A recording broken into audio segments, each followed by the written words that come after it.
this topic really is everywhere. We're all talking about it. It's in the news, and it's such that it's affected lives of everyone around it, whether those who have contracted COVID and those who have not. And just to give a brief highlight about it, the numbers quoted there were from the start of the month, and just up to today, you can see they've already changed. They've gone up further as well. What we do know is that vast majority of those infected do recover. About 3 to 4% minority would succumb from the illness.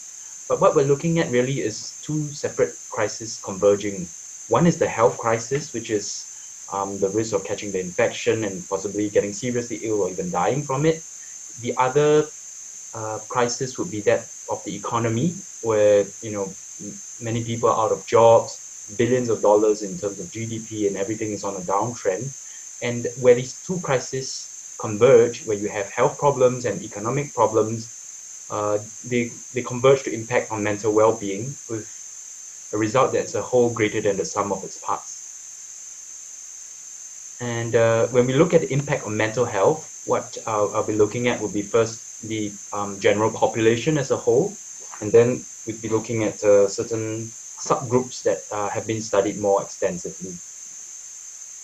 So this is the search strategy which I employed. We looked at systematic reviews pertaining to public health and COVID mental health impact. What we do know is that this yielded 39 systematic reviews.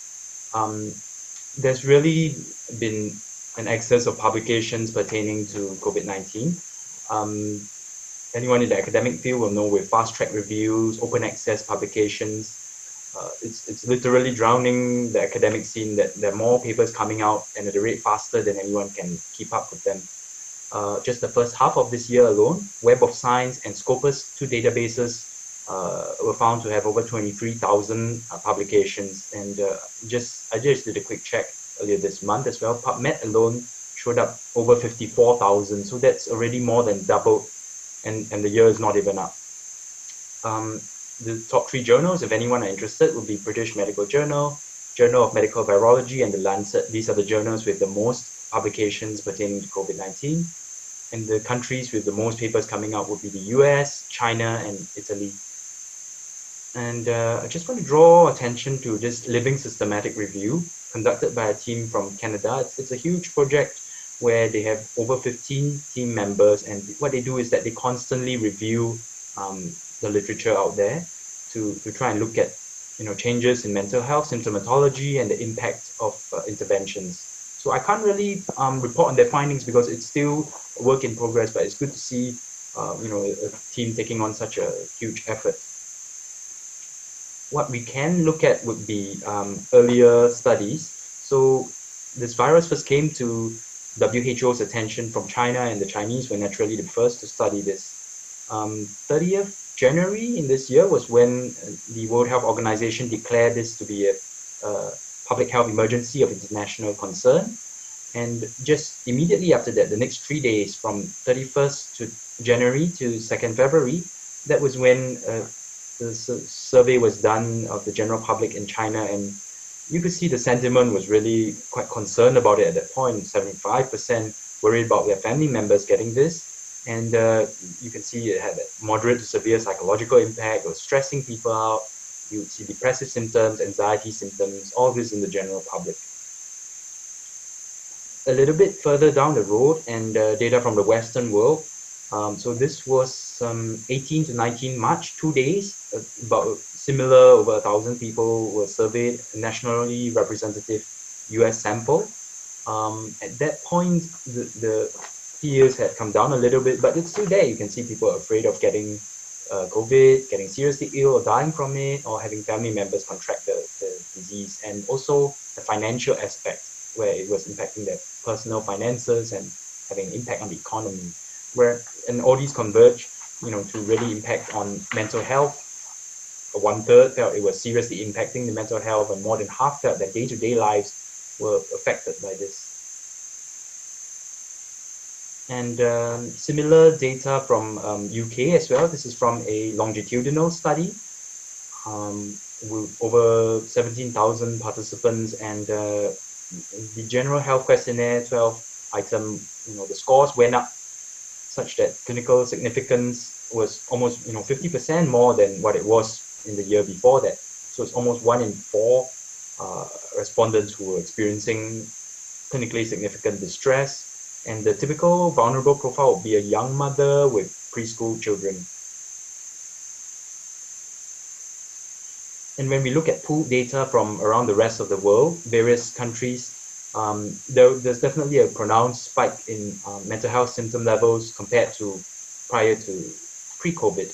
Everything you've seen there has gone up many times, even though the studies were somewhat heterogeneous, but the results are quite startling. And again, the group that are more vulnerable to being distressed would be the profile of the female, young, those with pre-existing physical or mental health problems, those who are students, not working, and those who were checking the news more frequently about the condition to begin with. Though I think there's a bit of chicken and egg phenomenon with that, because it's people who are worried that will be checking the news, and the people who check the news end up getting worried. So it becomes a vicious cycle of sorts that really draws in a whole lot of distress that what we're seeing here. So not just the people who are infected and contract the disease, but also anyone who is suspected of it would have been subject to quarantine or isolation. And it's a restriction of freedom of sorts. If you think about it, it's not too different from people who are in prison. Even prisoners get to go outdoors, but those who are quarantined would have to stay home as well. At that point, the immediate concerns, a lot of it is fear for themselves and others. Did I catch the condition, and whether I affected anyone, and how am I going to work? How are things going to go on from here? And then the next sort of considerations that come in would deal with things like loneliness, abandonment, social exclusion, stigmatization, and blame, loss of self-control and esteem. And it's not difficult to see how people in these situations will also experience a lot of rumination, feeling contaminated, needing to go and wash their hands, doing it more so. And with these three sort of thoughts, it's not difficult to see how they can sort of lead to things like anxiety, things like depression, and things like obsessive compulsive disorder. It's not to say that the mental illness definitively, emerges in a short period, just a few weeks in quarantine or isolation. But for people who already may have, other troubles in their life, they're already stressed, already worried, already prone, this can sort of add to the burden that they face. And so this is just a quick snapshot of what the studies are showing, like what we talked about, all these various aspects of things, leading to sort of depressive cognitions, negative thoughts, being afraid, and also having continuing fears about the condition, about trying to keep clean and away from it. Now, if it's tough for the adults, then the children probably have it worse, because if they're in that same situation, they have less ability to cope with stress and manage. So it's not surprising. Studies show that these kids in that short space of quarantine, they get very restless, irritable, and everything you see here is just short of a meltdown. It's just it's difficult to get through that quarantine period. And when we look at the subgroups, first would be the people who actually do contract the condition. Those who end up, in intensive care, ICU, that they need life support, that they have near-death experiences. It's not difficult to see them coming out with post-traumatic stress symptoms, getting nightmares of their time, visual images, re-experiencing what they had gone through, trying, and even after they're well, they discharge, they still have a fear and aversion towards going back to the hospital. To put things in perspective, with the nearest comparison, that is SARS, about 10% or so, the rates of post-traumatic stress disorder was quoted as about 10% in early recovery, and it went up to about 25% by 30 months, that's 2.5 years down. So what we're seeing here with COVID is, the early rates of over 90% is really, really high, and we really don't know how it will work out progressively over the months and years ahead. Even so, those who do recover, what we do know is that rates of depression are quite high as well. What you see here is close to 1 in 3. And to put that into perspective, Singapore's pool prevalence of collated mental health disorders, that means depression plus and other conditions like anxiety, obsessive compulsive disorder, and so on. All in all, it's only 1 in 7, and depression alone, up from COVID, that's we're looking at 1 in 3. The next group is the front line of medical care for the people who are infected, the healthcare workers, and I think this is really to say that the healthcare workers are human too. They get anxious, they get depressed, and they lose sleep more than the normal day's work. Although when we look at studies comparing staff with the general public, what we do see is that in fact anxiety and depression levels are actually lower compared to the general public. The first red diamonds on the top you see would be for the healthcare workers, on anxiety on the left and depression on the right, and the next diamond you see would be the general public. So perhaps this is a sense of calm in that the situation is under control, but I also wonder if these studies might not be reflective. Most of them you would see are actually studies from China, and perhaps at the time when the condition was more under control, it would give a sense of reassurance to the healthcare workers at the front line, so they might not be as distressed compared to the general public. And when healthcare systems are overwhelmed, it's a case of all hands on deck. Students are roped in as well. What the literature does show is that students generally are very keen to play a part. It could be various factors, a sense of idealism, also factoring in that their age and the general physical health condition would tend to be better. They're generally willing to stand up and be counted as part of the medical workforce. But at the same time, there might be gaps in their knowledge and proficiency. They might not feel fully ready. Some might even go on to second guess whether this chosen career was the right thing for them or not.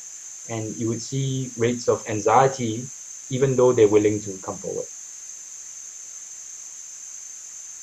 The next group that I thought would be worth looking at would be those who were psychologically vulnerable.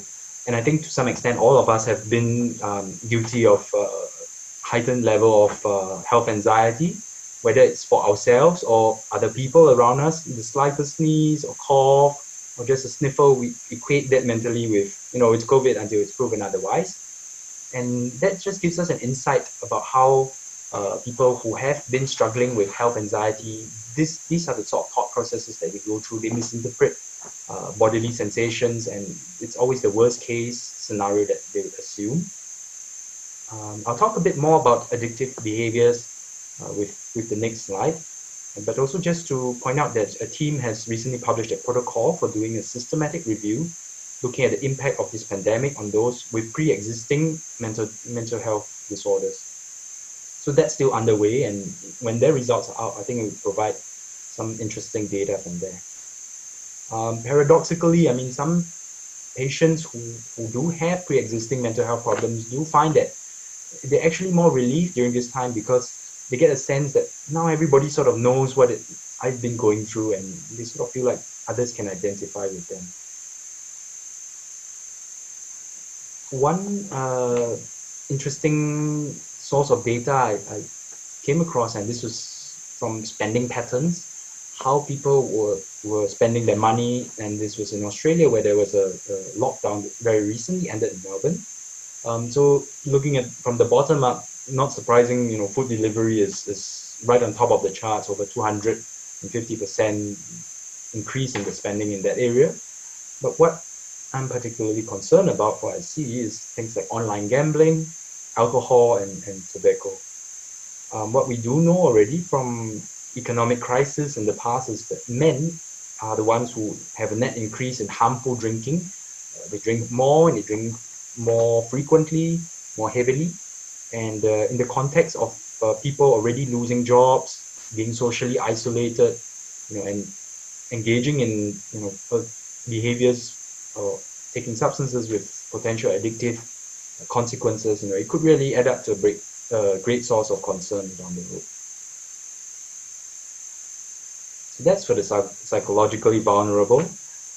The last group would be the youths that warrant special attention.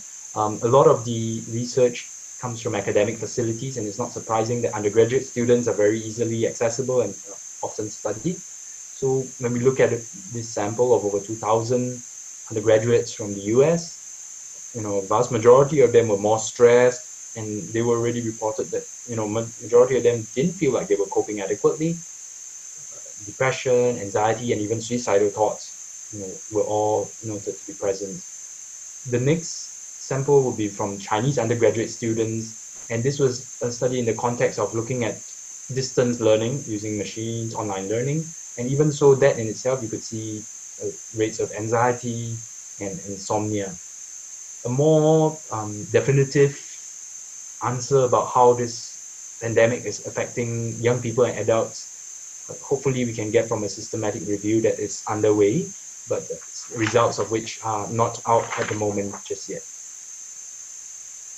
So it's in the news as well, just citing a couple of articles where it's really the young millennials or so that are really struggling. It's breaking the rhythm of how things used to be for them, and for some reason they don't seem to cope as well under this stress and the change of pace.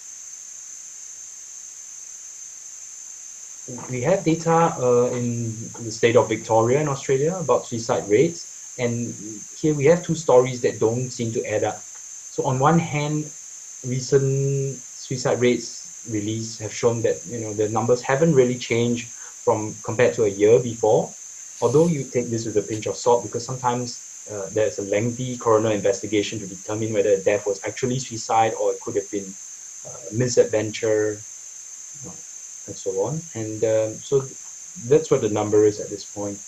But there is another team from Sydney which have looked into systems modeling, factoring in things like the unemployment rates, community connectedness levels, and so on. And they've projected that suicide rates in Australia would be going up by at least 13.7%. The worst case was 22.3%. So either way, it's an increase. It's just a matter of how much as a result of this. And what we do know fundamentally is that suicide is really the tip of the iceberg, and before it gets to that, there'll be a lot of other presentations, people coming to emergency facilities for mental health considerations, people committing self-harm, and really just an invisible toll on everyone else who's coping, but it wears people down to an extent. And those reaching out for help, you can see numbers have gone up in both Victoria and Singapore. Both, we're looking at 22%, 30%. More people are calling in these helplines. They need, more manpower to man the lines. And what's really, a cause for concern is that they're projecting that the peak of psychological distress hasn't come yet. It's only going to peak around the end of next year, 2021. So what we're seeing now is really still early days of this situation. And I think it really leads to this message that, a tsunami is upon us. There is going to be a surge in mental health demand. It's only a question of how much and when it's going to hit. It's comparable in a way. You could look at it as, when COVID infections come in and there's exponentially more people getting infected, the demand for ICU beds, become a premium. And likewise, mental health resources will be stretched in this way when more and more people are facing this distress.